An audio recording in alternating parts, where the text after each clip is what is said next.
There it goes.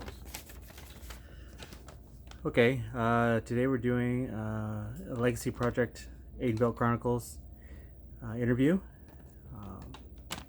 Please tell us your full SCA name. Brenna MacGhie of Kintyre.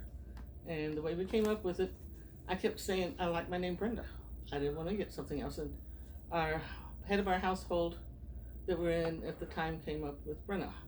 And the MacGhie, when I was researching, that's my grandmother's maiden name.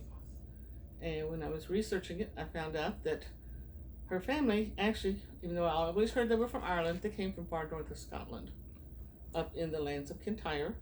The lands of Kintyre was given to the family for the service of their archers from Robert the Bruce, I believe it is. And at the time that we were forming our household, because our household is House Kintyre as well. Yeah. All of us were archers, but me, and I was the scorekeeper. So it all worked, kind of blended in together. Yeah, it definitely works together. How long have you been in the SCA? 27 years. 27 years. Have you lived in more than one kingdom, or just only Aidenbelt? Only Aidenbelt. I visited Caid for Apparel, is it? Yeah. That was it. Yeah.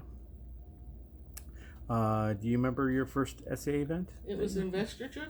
It was Christopher and Katerina for the Principality of the Sun. Oh, wow. It was at a church downtown. Yeah. And I got kind of hooked there. First time a guy went on his knee and kissed my hand and said, "We're so honored to have you, my lady Brenda with the beautiful brown eyes." I went, "I'm hooked." That was good. When can you tell us when you received your AOA? That was in a tournament in Mesa, and I think it was a crown tournament for Brian and Anna. And it was cool because my husband and I got our AOAs together. Oh, wow. And we didn't expect them. We were completely caught off guard by it. Yeah. I was chatelaine of our household at the time. And the first day I was doing chatelaine things, and I managed to lose the household keys. Oh, that's so when I came back on Sunday, I was just devastated. I had to tell the household heads that I lost the keys. Well, come to find out, someone found them. Oh, good. So it ended up being a great day. And then later on, I said I don't deserve to be chatelaine and all that. And then later on, we were supposed to leave because my husband had to get to work, so he had to have a nap. And they took him aside and told him that we needed to stay. And they told him that I was getting an award, and he stayed, which he didn't pass up his sleep normally. Yeah. So we stayed, and then they called both of us up, and he was shocked because he didn't know he was getting called too.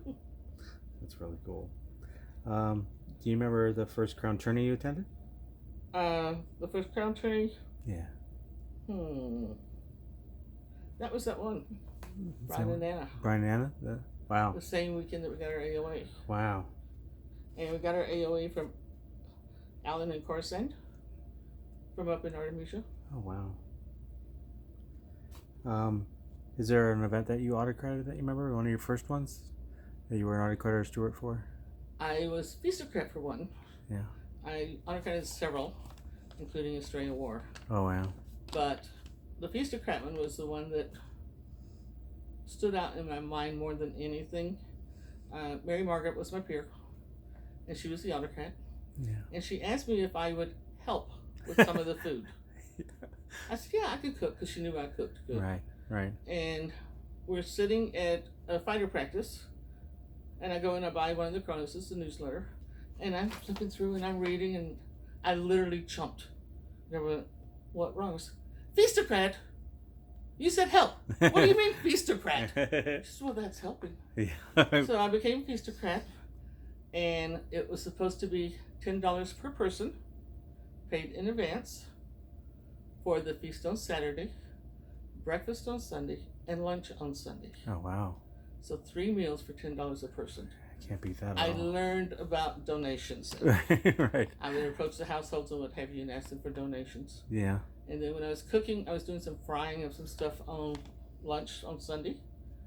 And they called me up into court, and that's when they gave me the Esprit du Soleil, the Principality Arts and Science Award. Oh, wow. So it was kind of cool. I was called out of the kitchen for it. Yeah. Was that your first SCA officer position, or did you have another one? Oh, whenever I first got in to the household, she was this mistress, and I forget what the other one was called. Yeah. And I became kind of an unofficial deputy of helping her. Spent a lot of time going through and working on the cards and the books and what have you. Yeah. Do you remember one of the first baronial vestures that you attended? The main one, I'm kind of vague on the first one that I went to. Yeah. The main one that I remember is when the stepping down of Rowan, and I had been her shadowling for during the period, and so I was in the procession and all, and I remember us all going up, and that was kind of hard because Drake had already abdicated. Right. So going up with her and supporting her, because he did ask me to please continue supporting her, and I did, even as hard as it was. Yeah. And that happened to be the same weekend that we got our pelicans. Yeah. We got them together too. Oh, wow.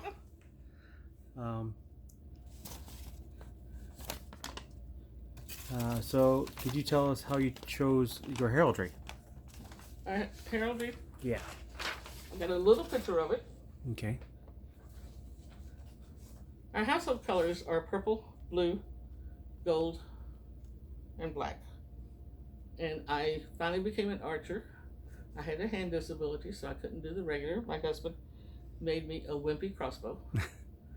So I've got 2 crossbows. I was always told that I was the heart of the household, and so that's where the heart came from. No. And we actually tried doing another one before that we couldn't get to pass. Yeah. And it had to do with the motto in the heraldry for actual Kintyre. Right. That was, and I was changing it a little bit. I wanted a heart, a fist holding a heart hilted dagger. Oh, yeah. They said it couldn't be, what is it called that they do with the heraldry? Blazoned. It could be blazoned, correct. Right.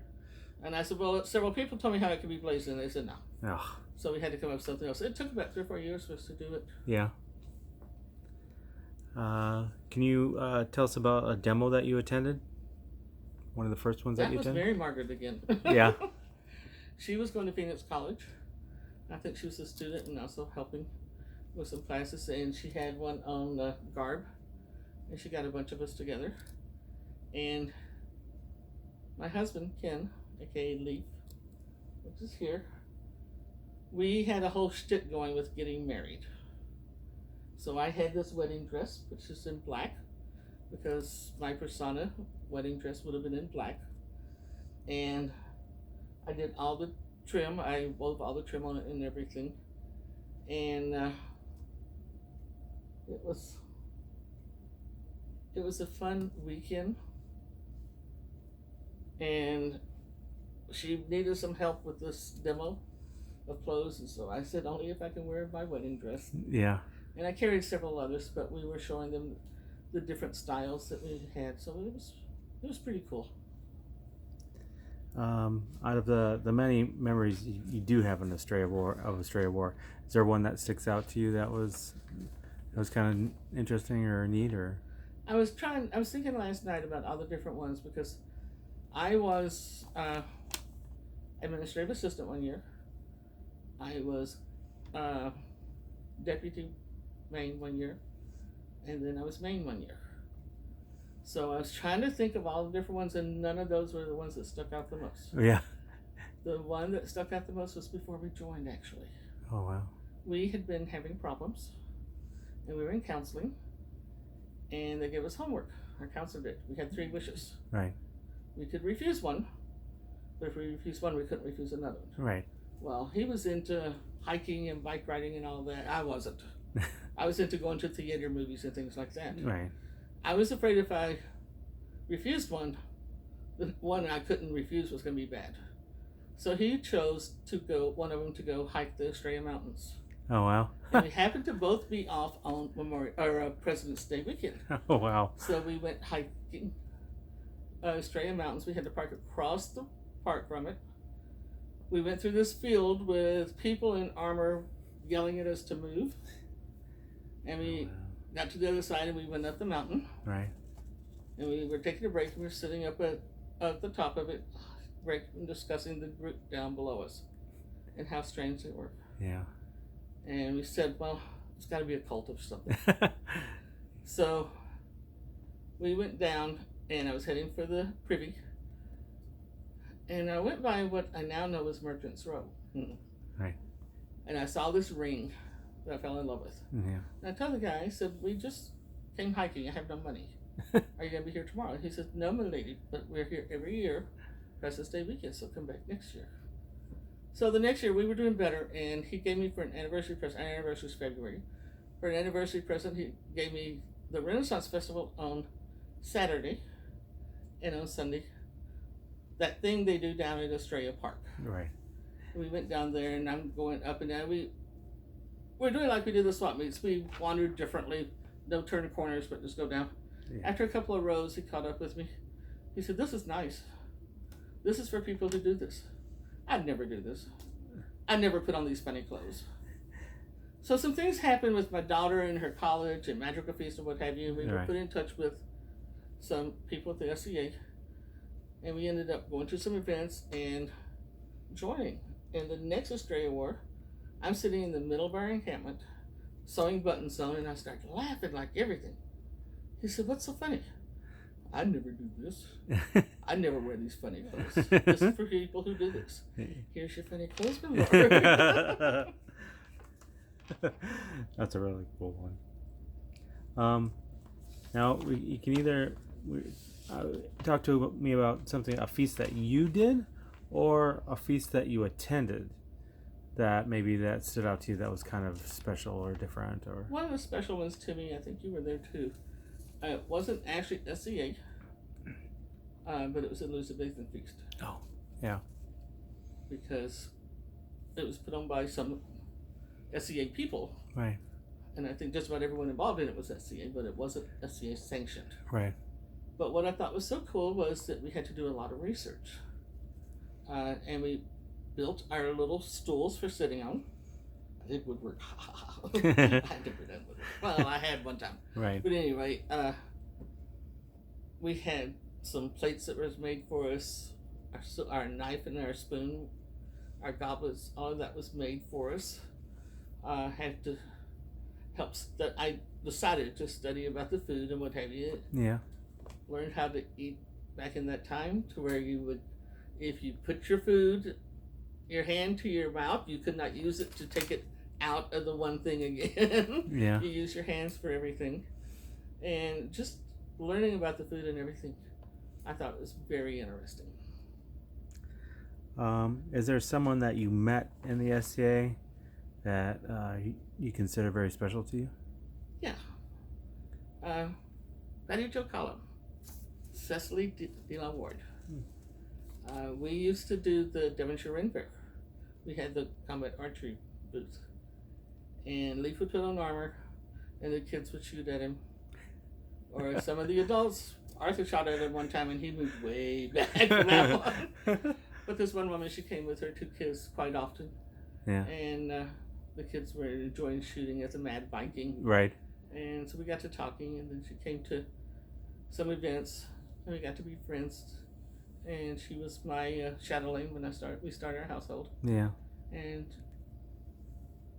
to this day, she's still my friend. We had lunch just yesterday. So we still do a lot together, and she's been great at helping me to adjust to my husband being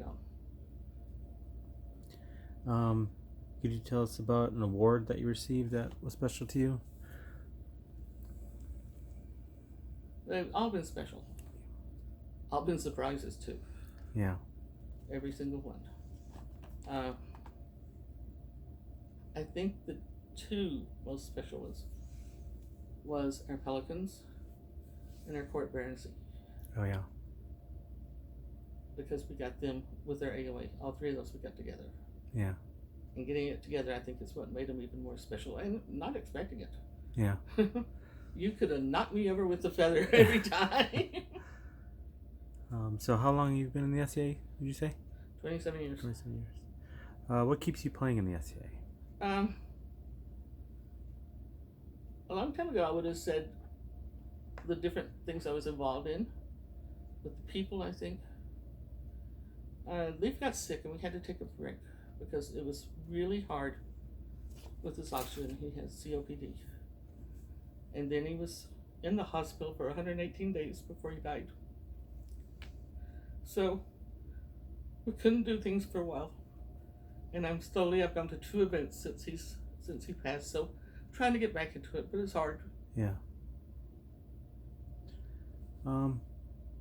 If there was something that you could say to someone who just found the SCA, that maybe you wish someone would have told you when you first met, that maybe would have helped you kind of understand what the SCA is about and what we do? Yeah, find your niche.